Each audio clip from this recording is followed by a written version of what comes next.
Hi guys, welcome to Study Couch. तो आज हम बात करेंगे कुवैत एक्सपैट कोटा बिल के बारे में। एक्सपैट मतलब यहाँ पे जो वर्कर्स होते हैं जो कि खुद की कंट्री छोड़ के किसी दूसरी कंट्री में जाके वर्क करते हैं, जैसे लेबर हो गया, नर्सेज होगी, डॉक्टर हो गए, इस टाइप के जो लोग होते हैं उनको एक्सपैट या फिर एक्सपैट्रिएट बोलते हैं।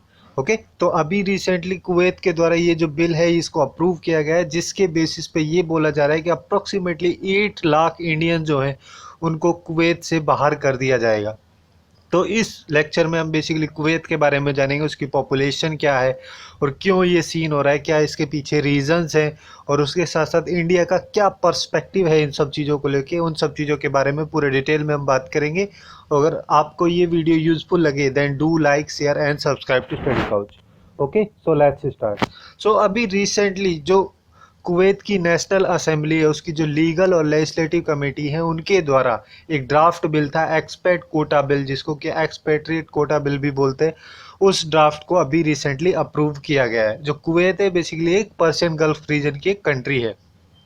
तो इस बिल में जो ये ड्राफ्ट एक्सपैट कोटा बिल है, इसमें इंडियंस जो है उनकी जो टोटल पॉपुलेशन है वो 15% से ज़्यादा नहीं होनी चाहिए, जितनी कुवैत की टोटल पॉपुलेशन है उसके बारे में।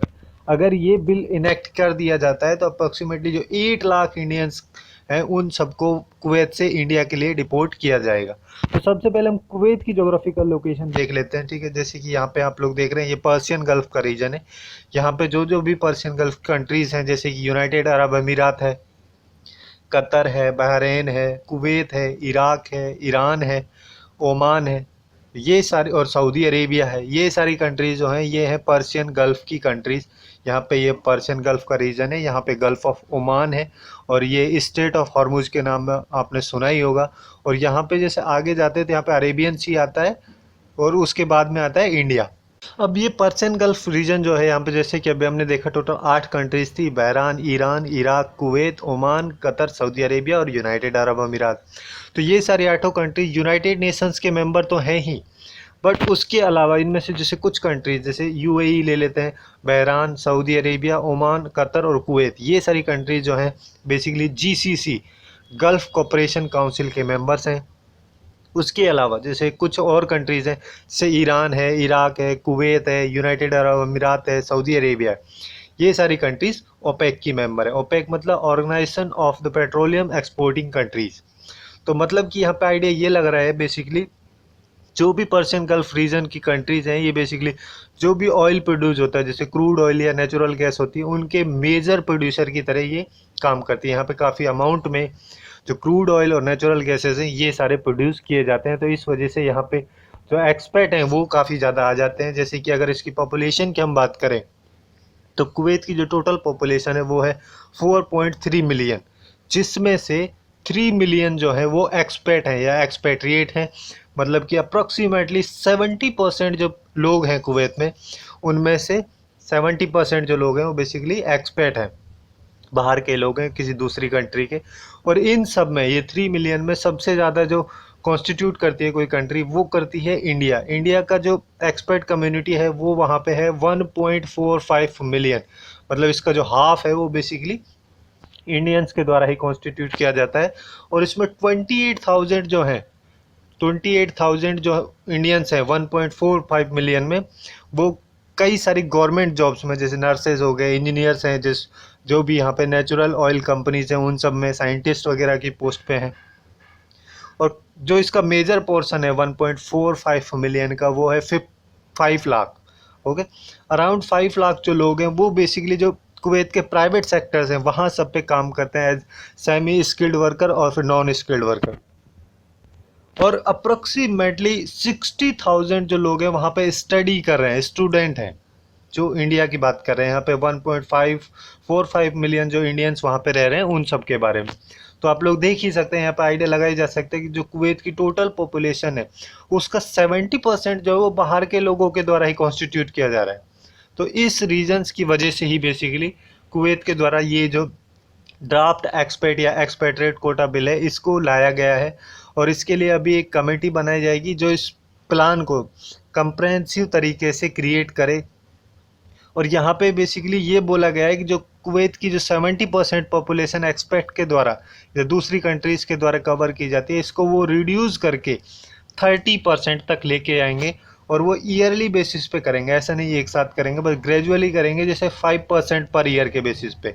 मतलब कि जैसे अभी अगर मान लो 70% है तो नेक्स्ट ईयर वो 65 पे लेके जाएंगे उसको, फिर उसको 60 पे लेके जाएंगे, फिर 55 पे लेके जाएंगे। तो इस तरह से वो ग्रेजुअली इसको डिक्रीज करेंगे। अब इसके पीछे भी कई रीजंस माने जा सकते हैं, जैसे कि कोविड-19 पेंडेमिक की सिचुएशन जो चल रही है। जैसे कुवैत की अगर हम बात करें तो कुवैत में अभी एज ऑफ टुडे 51,245 केसेस हैं और यहाँ पे 377 की डेथ हो चुकी है कोविड-19 की वजह से। और ये सारे जो 51,000 के केसेस हैं, इनमें जो मेजोरिटी के केसेस हैं वो फॉरेनर्स के केसेस हैं। मतलब कि जो भी एक्सपर्ट वहाँ पे हैं उन सब के ज़्यादा केसेस हैं कंपैरिजन टू जितनी वहाँ की पॉपुलेशन है। और ऑब्वियसली वो होगा ही, क्योंकि 70% जो है वो एक्सपेक्ट के द्वारा कवर की जाती है उनकी पॉपुलेशन।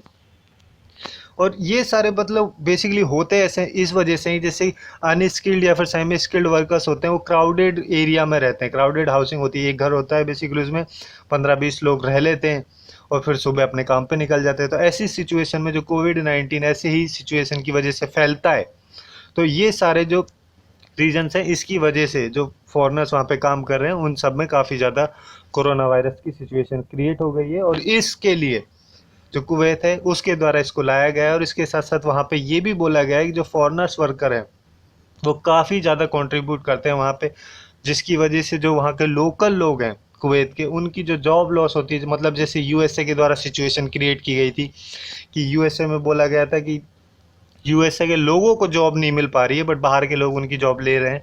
तो ऐसी सिचुएशन ही यहाँ पे थी। और जैसे कि 2020 के स्टार्टिंग में यूएसए के द्वारा एक 60 डेज का बैन लगाया गया था जब कोविड-19 स्टार्ट हुआ था। उस सिचुएशन पे जो भी इमिग्रेंट्स है या फिर नॉन इमिग्रेंट्स वर्कर्स के जो वीज़ाज थे उन सब पे, और उसको अभी एक्सटेंड करके 2020 के एंड तक के लिए कर दिया गया। तो ऐसी सिचुएशन ही क्रिएट की जा रही है यहाँ पे कुवैत के द्वारा। तो जैसे कि अभी हम बात की कि कुवैत में जो पॉपुलेशन है 70% एक्सपेट के द्वारा कवर की जाती है, 30% उसकी खुद की पॉपुलेशन होती है। और ये जो 70% जो है इसका जो 1/3 पोर्शन जो है वो इलिटरेट लोग हैं, ना वो पढ़ सकते हैं ना वो लिख सकते हैं। तो इन सब रीजन्स की वजह से कुवैत का कहना यहाँ पे ये है कि वो जो कुवैत है उसकी ग्रोथ के लिए कुछ इम्प्रूवमेंट नहीं कर रहे हैं, तो इसलिए उनकी कोई ज़रूरत ही नहीं है। और उसके साथ साथ जो ऑयल प्राइस का क्रैश हुआ था कुछ टाइम पहले ही कुवैत में, तो उसकी वजह से भी जो कुवैत कंट्री है वो काफ़ी ज़्यादा अफेक्टेड हुई थी। और ऐसी सिचुएशन को कंट्रोल करने के लिए ये स्टेप्स लिए गए हैं कुवैत के द्वारा। सो अगर इंडिया और कुवैत की हम बात करें, इन दोनों के जो बायलैटरल टाइज़ हैं उन सब के बारे में, क्योंकि ये बायलैटरल टाइज़ जो हैं इन दोनों कंट्रीज़ के काफ़ी इंपॉर्टेंट रोल प्ले करते हैं उन सारी इंडियन कम्युनिटीज़ के लिए जो कुवैत में जाके वर्क करते हैं, चाहे लेबर्स हों या फिर नर्सेज हों, डॉक्टर्स हों, साइंटिस्ट हों, उन सब के लिए।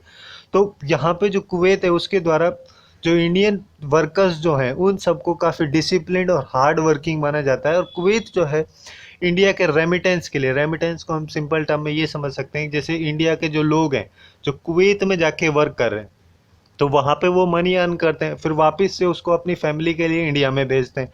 तो ये जो मनी इंडिया में आती है इसको हम रेमिटेंस बोलते हैं।